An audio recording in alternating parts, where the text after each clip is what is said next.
Um, I want to talk about perseverance when it comes to walking with Jesus Christ. Um, they most likely, people who've never known Jesus Christ, because they have never known Him or had a relationship with Him, they don't understand what it's like to walk with Him. What is the most important thing with Jesus Christ is to endure. It says in Matthew 24 from 11 to 13. He says, when he was telling his disciples what to expect in the last days, the signs of his coming, he said, first of all, he said there will be many false prophets, and they will deceive many. Secondly, he said that the love of many will grow cold, and iniquity abound, and iniquity would abound. And the last thing he said is only to those that endure until the end, to them they shall be saved. And so, what Jesus Christ is calling us to do is to endure. It does not give you a ticket to sin.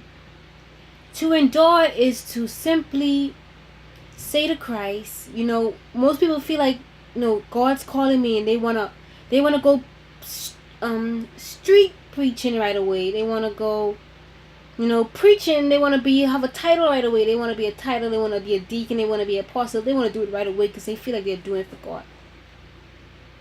But Jesus Christ says to him that endures. In order to endure, you must obey His commands and keep them. First of all, you gotta show him you're willing to obey His commands and keep them. You cannot teach others to follow in His footsteps if you yourself cannot. So you have to endure with Him on that first. Then you receive the baptism of water and by the Holy Spirit and by fire.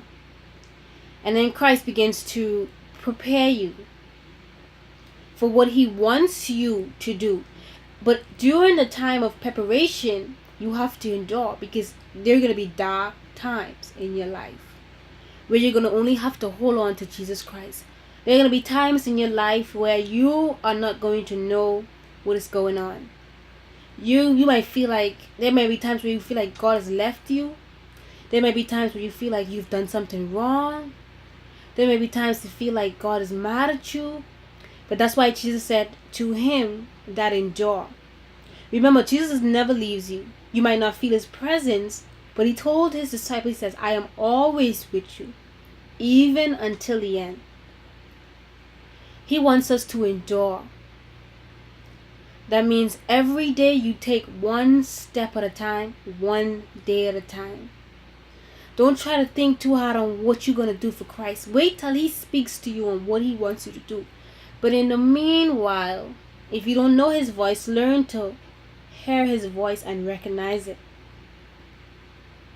And learn to seek after His righteousness rather than your own righteousness. It is literally about enduring, perseverance with Him. If you make mistakes, don't say, I've made so many mistakes, He will never forgive me. He will always forgive you. But the question is, what are you going to do? Are you going to learn from those mistakes and continue seeking Him? Or are you just going to give up and go back into the world? And all that you did for Him is now useless. You've given up. You've given up. He does not want you to give up. He wants you to continue to endure. Even if you make a mistake, ask Him to forgive you and help you not to do it again. But don't give up. No matter how much the devil tells you he's mad at you and he's never going to use you, don't give up. He just wants you to endure. It is to him that endures until the end.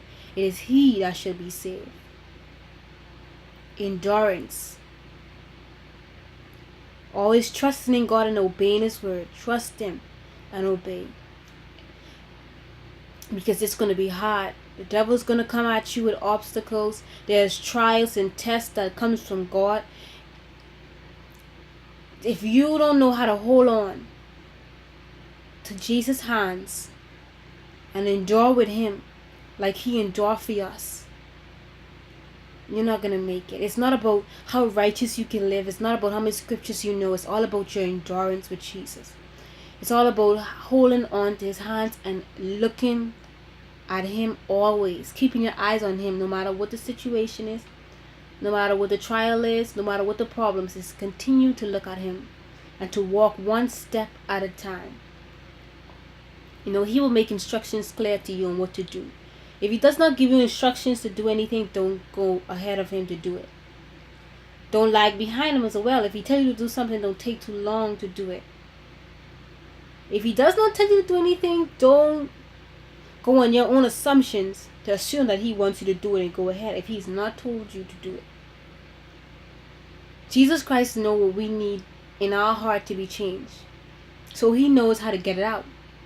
Our simple job is just to obey him. If he tells us to do something, do it. If he does not tell us to do nothing, don't do anything. Just read your word and study and allow the Holy Spirit to teach you and allow the Holy Spirit to search your heart and reveal hidden things of your heart to you, and that you may lay it at the feet of Jesus Christ and that you may be set free by his blood. And it says in Revelations 12 and 11, it says that they overcome by the blood of the Lamb and by the words of their testimony, and that they love not their lives unto death. It did not say who was the fastest or the swift, but by the blood, not by our own power, but by the blood, by the testimony. And our testimony comes from what God does for us, which means God will be doing all the things for us. All we do is trust and obey. And then it says, to him that loveth not his life.